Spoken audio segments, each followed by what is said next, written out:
وحی کا آنا اور نبوت کا ظاہر ہونا۔ جب آپ صلی اللہ علیہ وسلم 40 برس کے ہو گئے تو اللہ تعالیٰ کی قدرت سے آپ صلی اللہ علیہ وسلم کا دل چاہا کہ کہیں اکیلا رہ کر اللہ کی یاد کروں۔ مکہ شریف کے قریب ایک پہاڑ میں غار تھا، اس کو غار ہرا کہتے ہیں۔ بس آپ صلی اللہ علیہ وسلم اس غار میں اکیلے جاتے اور کئی دن اس میں رہتے، اللہ کی یاد کرتے۔ ایک دفعہ اچانک 8 ربیع الاول کو پیر کے دن اس غار میں جبرائیل علیہ السلام آپ کے پاس آئے اور اللہ تعالیٰ کی طرف سے سورہ علق کی آیتیں لائے اور قرآن مجید آپ صلی اللہ علیہ وسلم پر اترنا شروع ہو گیا۔ اسی کو وحی کہتے ہیں، اور آپ صلی اللہ علیہ وسلم کو نبوت مل گئی۔ پھر آپ صلی اللہ علیہ وسلم کو اللہ تعالیٰ کا حکم ہوا کہ اے رسول، تم ہمارے بندوں کو ہمارا راستہ بتلاؤ اور رحمت عالم ہونے کا جلوہ دکھاؤ۔ آپ صلی اللہ علیہ وسلم اسی وقت سے لوگوں کو اللہ تعالیٰ کی طرف بلانے لگے۔ اس وقت مکہ والوں کی حالت ایسی خراب اور بگڑی ہوئی تھی کہ ہزاروں بتوں کی پوجا پاٹ کرتے تھے اور پہلے درجے کے ضدی اور ہٹ دھرمی جاہل تھے۔ وہ ایک خدا لا شریک کو کیسے مانتے؟ عقل کے اندھوں نے آپ صلی اللہ علیہ وسلم کا کہنا نہ مانا، بلکہ دکھ پہنچانا شروع کر دیا اور آپ صلی اللہ علیہ وسلم کے قتل کرنے پر کمر باندھ لی۔ آپ صلی اللہ علیہ وسلم کے چچا ابو طالب سے سب نے کہا کہ تمہارا بھتیجا محمد ہمارے معبودوں کی توہین کرتا ہے، اس کو ہمارے حوالے کر دو۔ انہوں نے کہا کہ میں اپنے بھتیجے کی مدد کروں گا اور تم کو نہیں دوں گا۔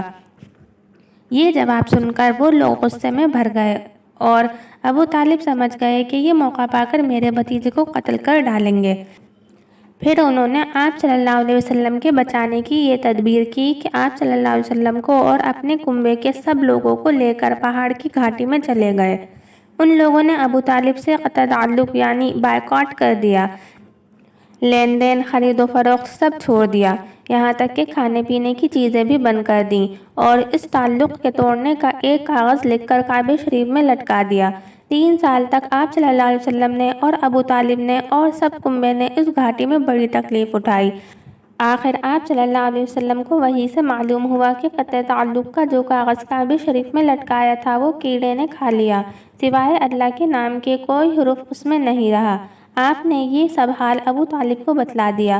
ابو طالب کی غیب کی بات سن کر گھاٹی سے باہر آئے اور ان لوگوں سے کہا کہ محمد ایسی خبر دیتے ہیں، تم ان کا کاغذ دیکھو، اگر محمد کا کہنا غلط ہوا تو میں ان کا ساتھ چھوڑ دوں گا اور اگر سچ نکلا تو ہم پر یہ ظلم نہ کرو۔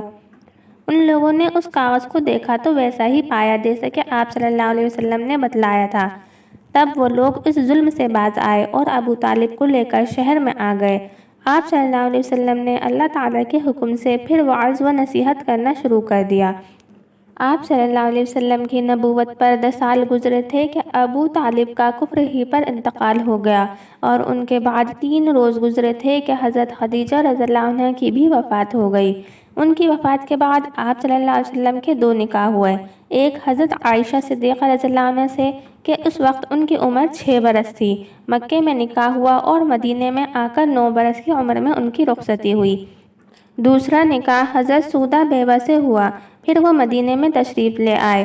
ابو طالب کے بعد کوئی عزت والا اور دبدبے والا آدمی آپ کا مددگار نہ رہا۔ پھر آپ طائف کے لوگوں کو خدا کی طرف بلانے کے لیے گئے، مگر وہاں کے لوگوں نے آپ کا کہنا نہ مانا، بلکہ آپ صلی اللہ علیہ وسلم کو بڑی تکلیف دی۔ آپ ان سے ناراض ہو کر چلے آ رہے تھے اور مکہ سے 1 دن کی راہ پر بطن نخلہ ایک جگہ کا نام ہے، وہاں ٹھہر گئے۔ آپ صلی اللہ علیہ وسلم رات کو نماز میں قرآن آواز سے پڑھ رہے تھے کہ 7 یا 9 جن نینوا کے اس طرف آ نکلے اور قرآن سن کر ٹھہر گئے۔ جب آپ صلی اللہ علیہ وسلم نماز پڑھ چکے تو وہ آپ صلی اللہ علیہ وسلم پر ظاہر ہوئے۔ آپ صلی اللہ علیہ وسلم نے ان کو خدا کی طرف بلایا، وہ اسی وقت ایمان لے آئے اور مسلمان ہو گئے۔ پھر وہ اپنی قوم میں گئے اور ان کو دین اسلام کی طرف بلانے لگے۔ پھر آپ صلی اللہ علیہ وسلم مکہ میں آ گئے اور خوب مضبوطی سے دین خدا پھیلانے میں مشغول ہو گئے۔ آپ صلی اللہ علیہ وسلم کی سچی خیر خواہی اور خوش بیانی کی برکت سے خفیہ طور پر کچھ لوگ مسلمان ہوئے۔ جب آپ صلی اللہ علیہ وسلم کی نبوت پر 13 برس گزر گئے تو مدینے کے بڑے بڑے عزت والے لوگوں میں سے 70 آدمی مسلمان ہو گئے، اور انہوں نے آپ صلی اللہ علیہ وسلم سے وعدہ کیا کہ یا رسول اللہ، جب آپ ہمارے یہاں مدینے میں تشریف لائیں گے تو ہم آپ صلی اللہ علیہ وسلم پر جان و مال سب قربان کر دیں گے اور آپ صلی اللہ علیہ وسلم کے دشمنوں سے لڑیں گے۔ غرض یہ کہ آپ صلی اللہ علیہ وسلم کی سچائی اور برکت سے دین اسلام پھیلتا جاتا تھا۔